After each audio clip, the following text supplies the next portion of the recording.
once you like bottle it up and unleash it, then it kind of, you expand and you kind of reach past that into the next space for yourself. So I sort of want you to go for that and like push it in the space. Like you can push off the walls, push off your furniture, like anything you want. I mean, within what feels safe to you, but just kind of don't feel like you have to stick exactly to the phrase. That's coming from this part where Serena's improving, or did I see that? Did I like watch that part? Did I watch the wrong part? Is that this part? Like what? I think that, no, that part is like what we're calling Dust Bowl. The running phrases, I forget where they came from in the new version and in What Erases Hate with Love, because I know we changed the order. But these were the ones that started with all this stuff. And then it's the part where Xenia climbs on top of Serena's shoulder at the end. Got it. When we all end here together. Okay. Does that make sense? Yeah, I think I just watched I like set it to the wrong time and like studied the wrong part, but that's okay. I know the running phrase. Yeah. And it's an yeah. Yeah, this one was supposed to be a little bit dancer's choice, but all that stuff where you have those like running lunges and stuff. Okay. Just quick to clarify. So we're like doing it from this part, right? So that will all be in unison still. And then after this, we break kind of. Yeah. Okay. And then when we break off, we're allowed to kind of take liberty and just explore that, like that push and that pull of that movement. Exactly. Yeah, that's what I was thinking. Is that part that Nicole was just talking about, does that make sense to you guys? Or if Xenia's face is telling me otherwise? Yeah, no, it totally makes sense, but I definitely just didn't go over that. So yeah. it might just be, like, we'll figure it out. Yeah, maybe that'll feel like part of the improv. Maybe my cueing time was off or something in the email, but yeah, it'll start. We used to call that the mini tantrum, and then it turned into the running phrases. So let's start with that, and it'll, just like Nicole described, it'll blossom us up into our running phrase improvs. I'll meet here. And so I think, am I the first one to get there? And then is it somebody else meets me? You are, but let's not worry about that too much. I set it up in the music where it's going to be going on this propelling music. And then when you hear the music start to calm down, then, and if it doesn't feel like it's happening when it should, I'll say something. But just like, then you'll find an ending when the music starts to calm down, because I think it'll be too hard for us to cue up with that because it's so wild beforehand. Thanks. Yeah, good question. Let me find that start. Okay, 242. We're going way back to the beginning.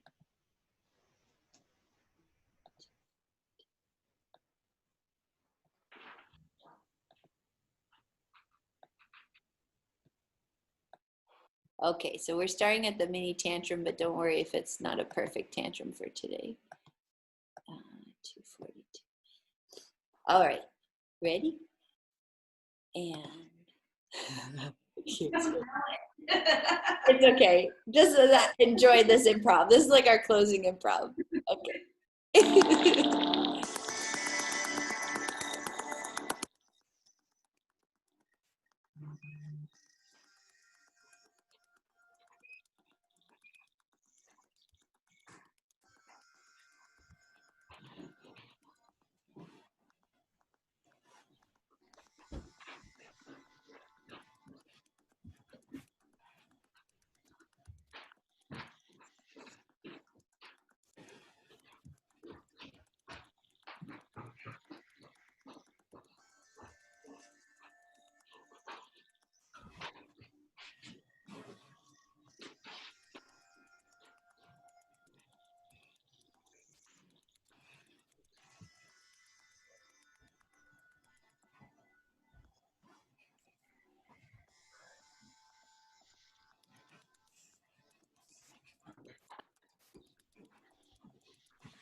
Yeah, great use of the space, Kate.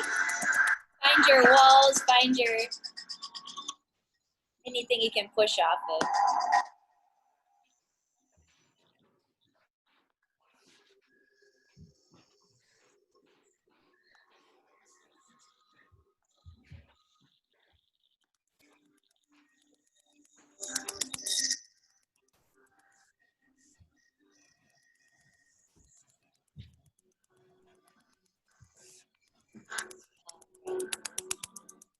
And then just find your way to calm down.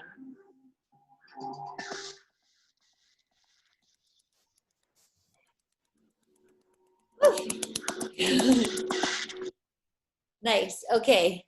Yeah. So that got a little bit rushed at the end, but I think it's a neat experiment. I think that's something we could build on with a little bit more like direction and stuff. But that was interesting. Like to see, especially it actually is really nice to see the calm down part after all that sort of visceral energy. I think this one would be something kind of how Kate was saying before, that would really depend on the space that you have of like when, like I've also seen videos of like I know like Indelible Dance was doing these dances in small spaces like a long time ago, like a month ago, where like somebody was in a bathtub and somebody was in like a door frame. Like if you're in a very limiting space, then you actually have a lot of stuff, like it's more about the space. But that was like a really informative experiment. So thank you guys for trying that improv. I wasn't sure exactly how that would go, because I was like, okay, are these prompts fitting for this phrase work? So yeah, I'm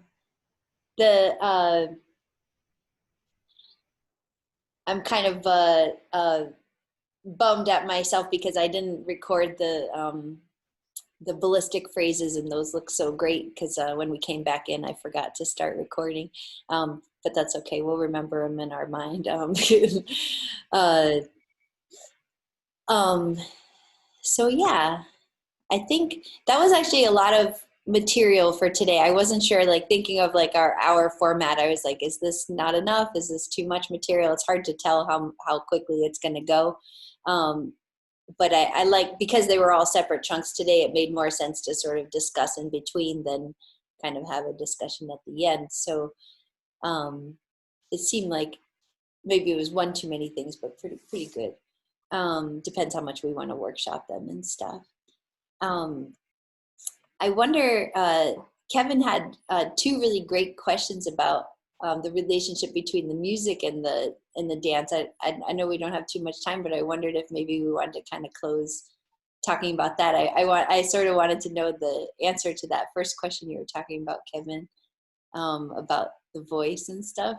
I don't know if it feels out of left field to talk about that now, but it would be nice to talk for just a few minutes about this. Oh yeah, I mean, my question was just in that frustration section, that the kind of longer crazy section of the piece.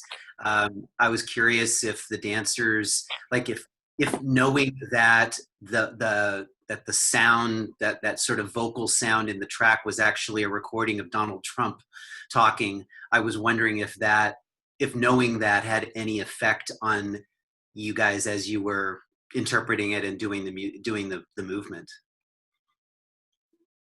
Because I know we were saying how when we had that open rehearsal at Ailey, like I think it came up in discussion, but I didn't remember if I had told you guys in rehearsal apart from that about the vocals. So we didn't know if that had kind of, and Nicole, maybe you didn't know because I don't think we've talked about it, but like Kevin recorded a bunch of Trump speeches and played it backwards. So it wasn't like obvious, like this is a piece about that, but like, and did a whole bunch of effects and composed it. But if you did know, or Nicole, if you didn't know, like what kind of effect does that part of the music have on you, or does it? Well, I think this was all in discussion, like, like going back to like when we were creating the piece anyways, I think a lot of these topics were on our mind. I think you had told us before, Ailey. Okay. But, I think, yeah, I think that's just like embedded deep within the piece, like, where it's coming from. And I think your intentions behind like building it and like the message that you were trying to bring with it. So I think, but like when I was dancing, especially because like I've done the duet so many times now too, and like having that in there, it's not that it's like fated to not be that, but it's kind of become part of the atmosphere, I guess. I don't know. I think it's not a concern of like who it is, more of just like this general figure now of like feeling, I don't know. But I think it was just like already within the movement. So I don't know for me if it was like, oh, this personally with this moment, like, oh, that's who this is. And then it like directly affects it, but it's like a figure, you know, it's just feels a little bit more abstract in that way, I guess. But it has that same effect of like looming over effect. Sure. Yeah, I think the voice is like synonymous with that like being, and like even before I knew it was him, just that the sound of that voice and like how it's played, that's kind of how I hear him speak in my brain. So it just kind of was like, sorry, I have to switch rooms because he has to work now. Yeah, it just kind of was like, I always associated that voice with like that kind of energy. So it only made sense, like, of course that's his voice, because that's how that sound makes me feel. You know what I mean? That's how it felt for me. Like, oh yeah, definitely. That's consistent. As a viewer knowing that, it feels a little bit more like puppeteering now, rather than it being more of an internal like thing that's happening. So yeah, it definitely, for me, it does change it a little bit. Yeah, it's interesting because like the piece is definitely like from when that first happened, that was so long ago now, and now the piece has taken on a life of its own and an atmosphere and a feeling of its own. And so I see how like, yeah, like the overall feeling was there. And that's actually what I liked so much about the music when like Kevin was creating it and we were collaborating on it, is it had the sensibility of his voice without it being about him. It's like in that image that had come up about like the stomping through Smurf Village or something, like that it has that oppressive and like disjointed and like nonsensical feeling about it, but it doesn't need to be biographical or anything. So it's abstracted. Yay. Well, geez, I mean, there's so much to talk about, but I don't want to keep you guys, so I guess we can talk more. Did anybody have anything they wanted to say about anything before we close out today? It's always nice to move. So thank you for organizing this again and just being able to see you guys and like tap into, you know, the dancing. Yeah. Yeah, I know. I've really been enjoying this.